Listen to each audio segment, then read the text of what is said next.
August 6, 2023. Daily Bread. Passage: Job chapter 33, verse 1 to verse 33. Key verse 29 to 30. Title: To turn them back from the pit. But now, Job, listen to my words. Pay attention to everything I say. I am about to open my mouth. My words are in the tip of my tongue. My words come from an upright heart. My lips sincerely speak what I know. The Spirit of God has made me.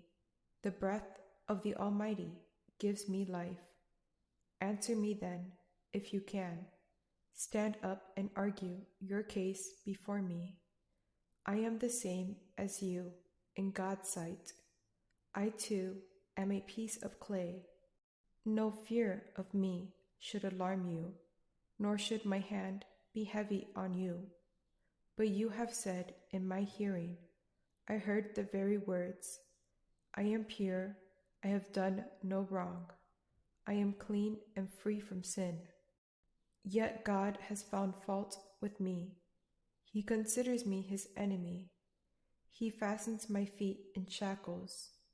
He keeps close watch on all my paths. But I tell you, in this you are not right, for God is greater than any mortal.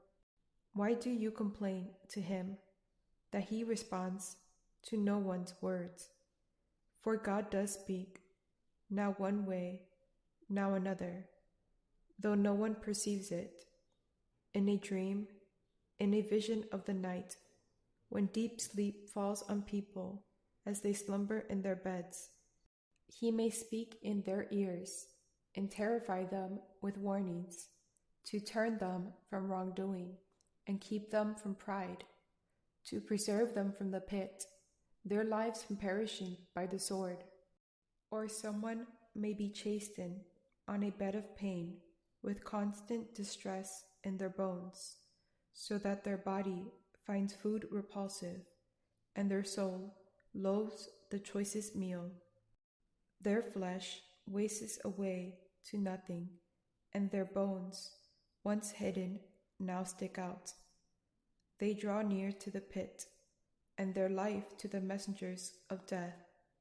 Yet if there is an angel at their side, a messenger, 1 out of 1,000, sent to tell them how to be upright, and he is gracious to that person and says to God, spare them from going down to the pit. I have found a ransom for them. Let their flesh be renewed like a child's. Let them be restored as in the days of their youth. Then that person can pray to God and find favor with him. They will see God's face and shout for joy. He will restore them to full well-being, and they will go to others and say, I have sinned, I have perverted what is right, but I did not get what I deserved.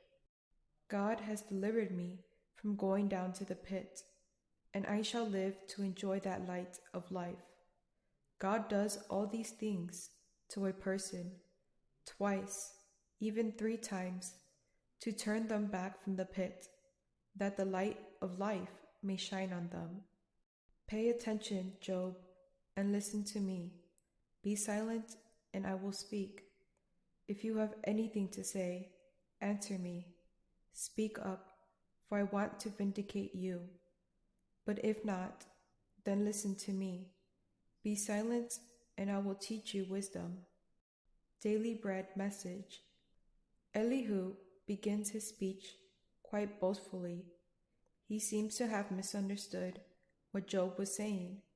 He thinks that Job is boasting about his righteousness and claiming to be without sin. Job defended his integrity against his friends' accusations, but he never claimed to be sinless. In spite of this, Elihu teaches correctly that God speaks to people through their life situations to lead them to repentance. God may speak to us in a subtle way, perhaps in a dream, but more often through His Word, to steer us away from wrongdoing. God lets people taste the fruit of their sin so that they can realize their sinfulness and come to Him before it is too late. This is part of God's salvation grace. Elihu's message prefigures the gospel. What people who are suffering in sin need most is a messenger to preach the gospel to them, telling them how Christ has paid the ransom for all their sins. Then they can pray and accept God's grace. Their lives will be restored, and they can share their testimony on how God delivered them from destruction. Prayer. Father, thank you for the messengers who brought me the gospel when I needed it. Help me give the good news to turn others from destruction. One word, be a messenger of restoration.